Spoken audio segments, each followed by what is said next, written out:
men in Germany are treated way differently than black women in Germany. Raymond, these are my 3 girlfriends, Giselle, Tiffany, and Hammy. That's saying that if she brings her man around, there's a dress code. She don't want none of her girlfriends dressing provocative. I used to be a serial cheater. I'm pregnant and I don't know if the baby belongs to my husband or his best friend. Straighten out my wife back to the person that she was. Okay. Go ahead. But wait! There's more! I have a boyfriend.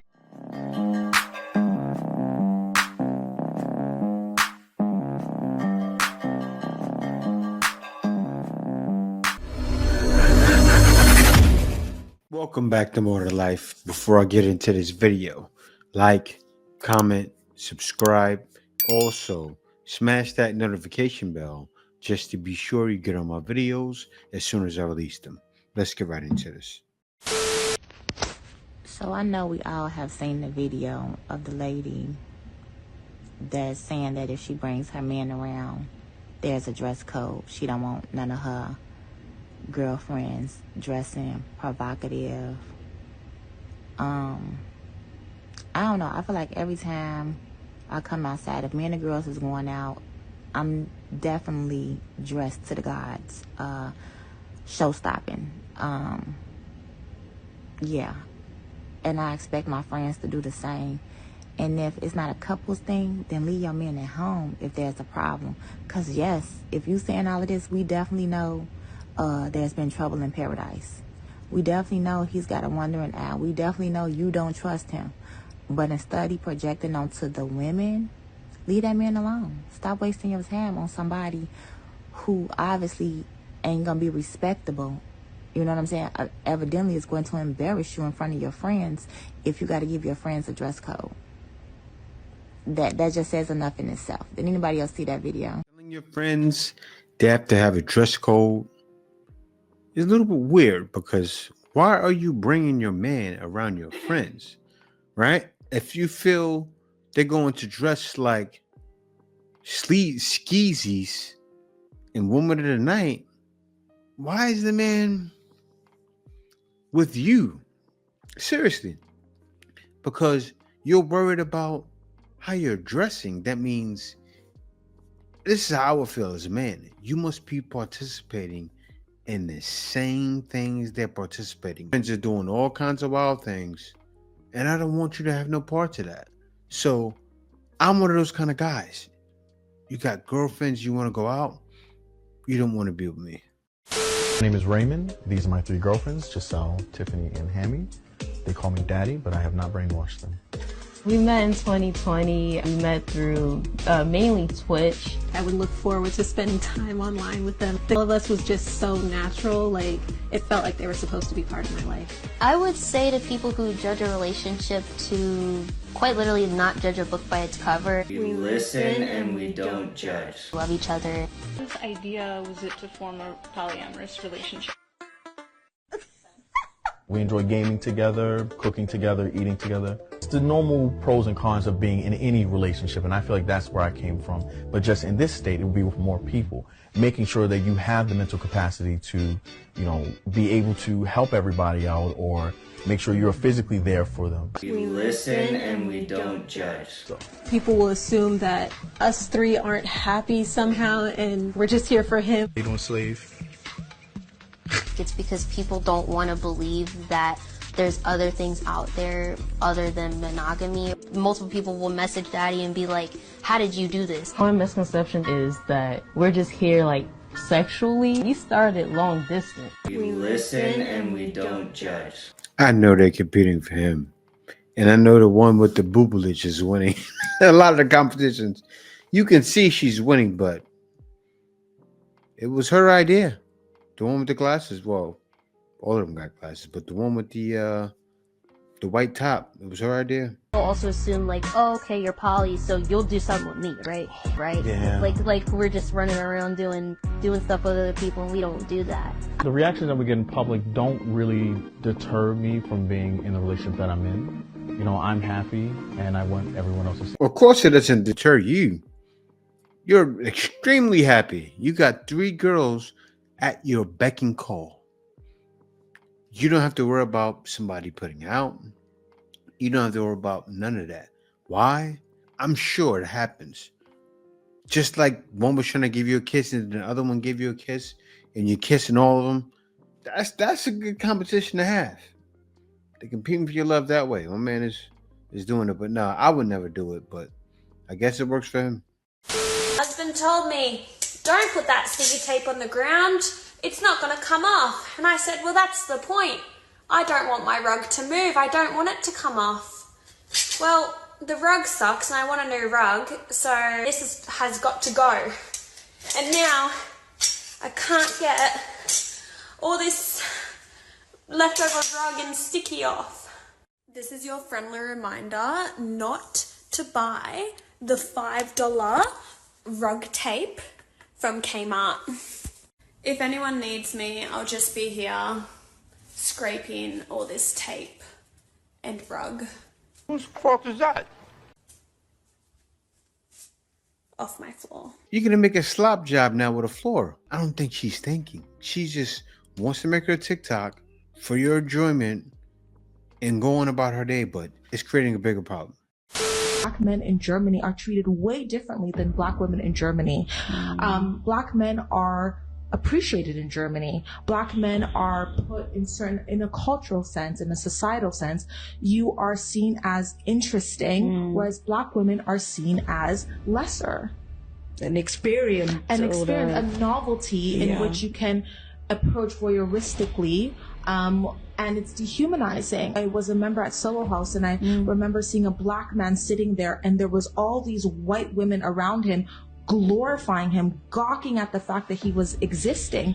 And I think black men need to acknowledge that their lived experience in Germany is disproportional to that of a black woman in Germany.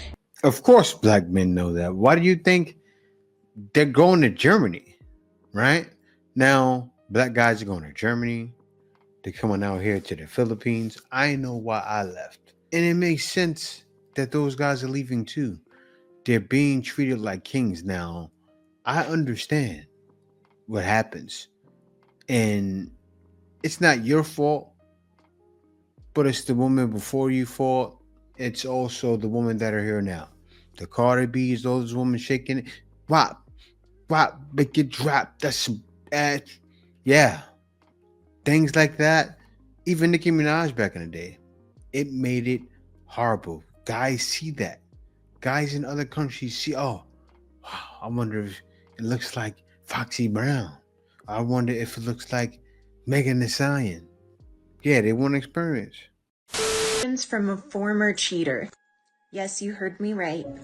I used to be a serial cheater. I was also a broken down alcoholic. Ooh, I'm a little nervous to share this, but I really think it'll help people. Okay, so the first thing you need to know is it's not your fault if someone's cheating on you. When I was still drinking alcoholically, I'm sober over 13 years now. But back when I was drinking, I seemed to have a knack for finding amazing guys. Now I know they were probably Al-Anon and codependent. I would fall head over heels in love with people, but because I was so toxic and messed up, I would ruin it. Right when things would get hard or the relationship had challenges, I thought it was because I needed to find a new person. It was never anything that those people did or didn't do. It was my low self-esteem and my issues.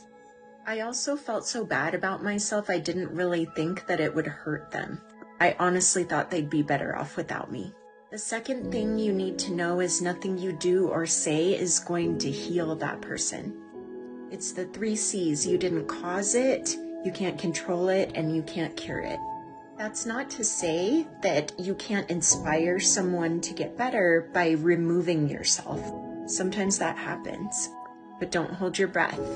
Don't miss out on your life because you love somebody who's really sick. Years down the road, when I got sober, I got to go back and make amends with those guys. Some of those went well, some of them did not. But again, none of it was their fault.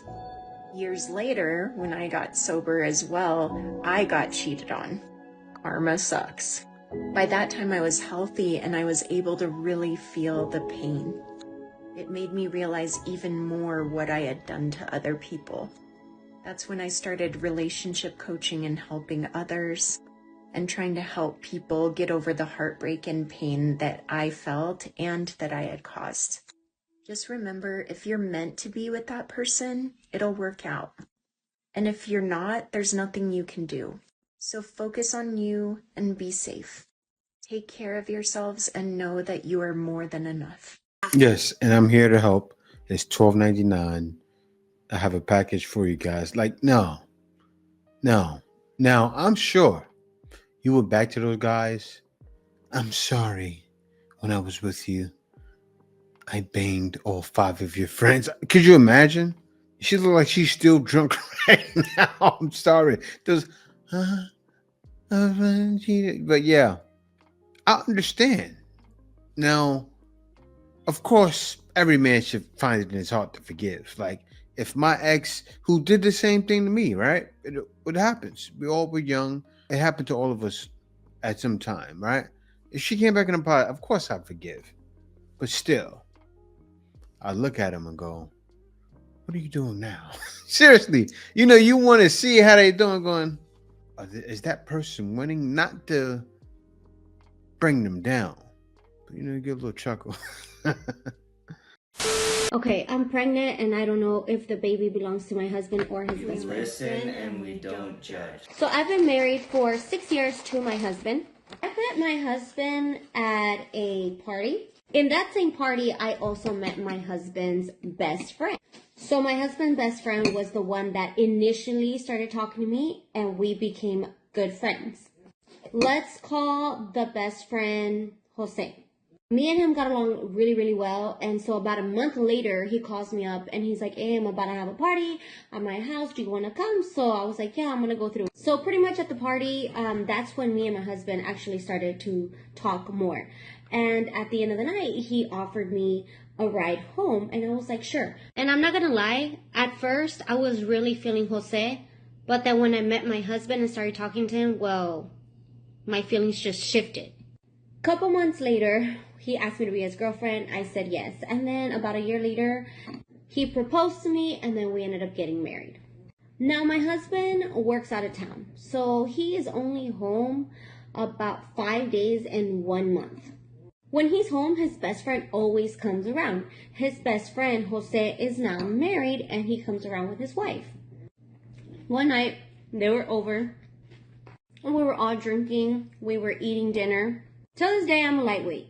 When they leave, my husband then tells me that he felt that I was flirting with Jose and he asked me if I liked him. Now, I was tipsy, but I was like, no. Oh, no.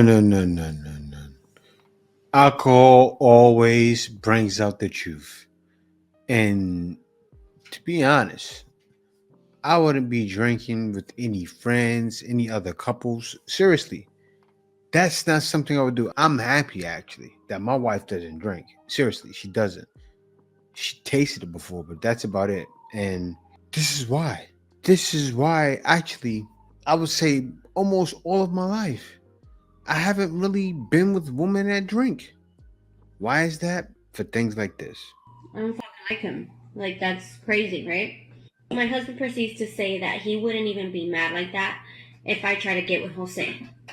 He told me I should try to hook up with him. He told me he felt really, really bad because he was always working out of town, so we never really had a lot of time, me and him, and so I was always lonely, and that I should get what I need from another man. So I'm like, what the? I went to sleep and I stayed with that thought in my head. I didn't bring anything up anymore. He ends up leaving back to work, and then the next time he came over, of course, Jose came over. But this time Jose came by himself. He didn't come with his wife. He said his wife was with her mom. And my husband gets a call and it's from his mom. She needs him to go over there because she needs help with something. He said, I'm going to be right back. He leaves Jose in the house with me. Jose starts offering me beers because we were already drinking. So I was like, all right, whatever, I'll get a beer. Me and him started talking, and we had a lot of things in common. We were remembering things from the past, and we were laughing. He kept offering more drinks. When we were talking, Jose ends up telling me that he was in love with me since the first time he saw me, But he backed off when he saw me more interested in his friend. And when he's telling me this, he's getting closer to me and he kisses me. I don't know how to explain it, but one thing led to another, literally. And we ended up getting intimate. On the couch, bitch, on the couch. I felt horrible afterwards. I told him he should leave, and he did leave. And he was like, let's just not say nothing about this to no one. And I was like, yes. When he left, I did feel like I had some repressed feelings for him, and I kept thinking about it that whole entire night. Next day, he texts me, and he's like, hey, can you meet me at this place? I need to talk to you about what happened yesterday. I agree, and I get in his truck, and one thing led to another, and we ended up doing it again. She belongs to the streets. After this time, we were like, no, yeah, this gotta stop. Like, I don't know, this is bad, this shouldn't be happening. 3 days later, my husband leaves. Throughout these 3 days, we did it a couple of times. 2 months go by, and I don't get my period. I take a pregnancy test, and it's positive. Now I don't know what to do because I don't know whose baby this is, and I don't even know if I should say anything to my husband. And I feel horrible and I feel guilty. But he's the one that kept pushing me, and he's the one that told me that I should get with Jose. You were to blame, and only you. And what did I do? I got with Jose. At this point, if I say something, it's gonna ruin Jose's marriage and my marriage. So I'm thinking I should just not say anything at all and just make my husband think it's his baby. It was his fault for pushing me to go with Jose. You can't make this shit up. I am very lost, so if you guys have any advice for me, please leave it down in the comments. This confession was sent by one of my viewers, and I thank you for your cheese, my girl. And of course, as usual, this is 100% anonymous. That was sent by one of our viewers. I doubt it, but that was her husband's fault. It was her fault as well. And being out of town pretty much 25 days out of the month, and then welcoming, saying it's okay if your wife did it with him. Crazy work. What are you thinking? What's going on? Like, where's the like, there's no thought of feeling like you're losing your manhood by your woman sleeping with someone else? Like, why would you even say that? And then you put it in her head, but she wanted to do it anyway. It's wild. And then at the end, she says, he put it in my head anyway. It's his fault. No. That's your fault. You wanted to do it for the longest time. You married this man, got with his friend. And this is what happens to guys all the time. He'll be taking care of a baby he doesn't even know is his. And he'll never know. Why? Because the kid will probably look just like him. He probably looks like Jose. He won't know. I'm pregnant and the father is my best friend's husband. I don't know if I should tell her or just say it's a random man. Are you gonna continue to see this man like behind her back? God, I wonder why they left. Damn. Because at that point she needs to know so that she can do what is best for her. Give her the option to choose. Yeah, but at this point, like, if you just plan on like keeping your distance, I don't know. But then, like, what if it looks just like him? Like, what if the best friend already has kids and this kid looks exactly like the other kids? Yeah. No. I don't know. What do you do? I don't know. I wouldn't get myself in that predicament. Crazy work. Okay. Go ahead. But wait! There's more! I have a boyfriend. That's Cap. No, it's not. It's not Cap. It's an evil world we live in, but hey, I'm gonna keep living. You never know what your lady's doing, and if the guy's young and he has a girlfriend around that age, he's probably, what is she, around 23, probably younger. Having a girlfriend at that age is dangerous in itself. Seriously. As a young man, I would say get money and don't worry about women until you get older, right? Because look what's happening. She's getting with this guy who's interviewing her. He probably has a bag. He's making money from his interviews. She's going to date other guys, let other guys smash, She's young. Worry about your money and worry about the woman later. When you hit around 30, that's when it'll be your time. Couldn't agree more. We're having our issues, arguments and things like that. We were a young couple that was still trying to figure things out. And I remember what it was when I stood across from her at the altar, and I'm like, okay, looking into her eyes now versus then, this is a different person. This is not the same person that I married. So it was one of those things that, and I don't mean to make it weird by putting in like a parent-child type thing, but one of the things where it's like you see the innocence in a person and you know that innocent side of a person, so you know when they change. It's the reason why a parent can stand in a courthouse and hoping for their child to be, you know, taken off trial for whatever crime that they've done in that sense. And so even after everything that happened, like I'm at church making sure that I'm praying for her salvation. I'm at church making sure I'm praying, God, you know, straighten out my wife back to the person that she was, because I know who the person was that I married versus who this person is now. And who's that? Oh, it's Mr. MVP, Simp! And also it was a big part of me being humble enough and really God humbling me to say, you're not above this happening to you. I honor my husband. I love him so, so much. The Bible says, husbands, love your wives as Christ loves the church. Yeah. I don't know about that. All right, dating intentions for 2025, not catching feelings for any boys that are going to break my heart. I can't take it. I don't want it. No, not doing it. So if anybody sees me doing this, please get in your car immediately. Run me the over. Get in that car now. Somebody over here, get in your car, fill it with a tank full of gas, rev the engine, get the car, and get ready to run her over, because she's going to make the same mistakes she made in 2024. That is one of the worst resolutions you can have, wishing violence on yourself. You know you're going to do it. You're insane. And what's insanity? Doing the same thing over again, the same way, and expecting different results. If you're looking to date for marriage in 2025, I promise you there's one thing that you've avoided doing that if you don't do it, it's not going to work. And that is that you have to identify and understand your type. And I'm not talking about looks. I am not talking about looks. But you have to truly understand, why do I go after a certain type of guy? And why every time I go after that type of guy, it does not work out. I can promise you, if you understand, if you identify, and if you not avoid, but if you change the reason why you go after someone, you will see success. I'm going to give you an example, and that is women who constantly go after men who are emotionally unavailable.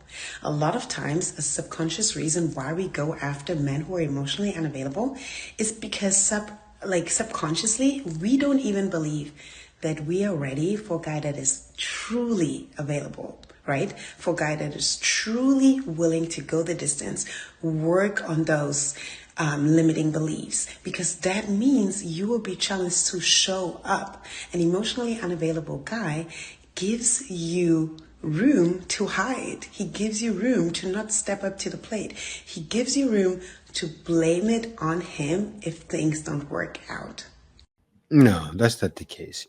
See, what happens is exactly how men state it, right? You wait until you get to hit that epiphany stage. Always. You wait. What are you right now? About 30? You look like it. And you just hit that stage. So now you're looking for a husband. After all the miles, after all the guys, after all the heartache. I mean, you've had men before tell you when you were younger, choose now, I'm here. You rejected that nice guy. And now you want a man to save you. I don't think men are going to show up like they used to. I think 2025 is going to be a different year for you ladies. Prepare. Buckle up. This is part 6 of out-of-pocket things my husband had the audacity to say to me today. Number 1, at lunch I asked Cody to pass me the barbecue sauce, in which he said, "I'll give you my sauce later." Not his most creative, I have to be honest. Number 2, When leaving, my husband slammed the door, and when I asked him why, he said, "I'm just trying to give you a sneak peek of what I'm going to do to that beep later." Number 3, I needed gas on the way home from running errands, and I asked Cody if he would stop and fill me up on the way home. He so kindly replied, "Yes, I'm down, but I'd rather wait until we get home because the bed is more comfortable." Obviously, a classic case of miscommunication. Number 4, we passed a Leslie's Pool Supplies, and he proceeded to say out loud, "Huh, that's funny. I'm Leslie's Pipe Supply." And number 5, I came out of the room and he told me, "Hey, Dwayne, I like your outfit. You can rock my Johnson later." Thank you. And she loved every minute of it. That's something you do when you're married. I do the same thing to my wife, and it works, right? You're preparing. You're letting the booty juices saute. Saying things like that, it's like, oh, you gotta press them buttons. Sometimes all day long. It's called applying pressure in your marriage. And the same thing in your relationship you have to do. Apply pressure. It works. It busts pipes. Try it. We agree.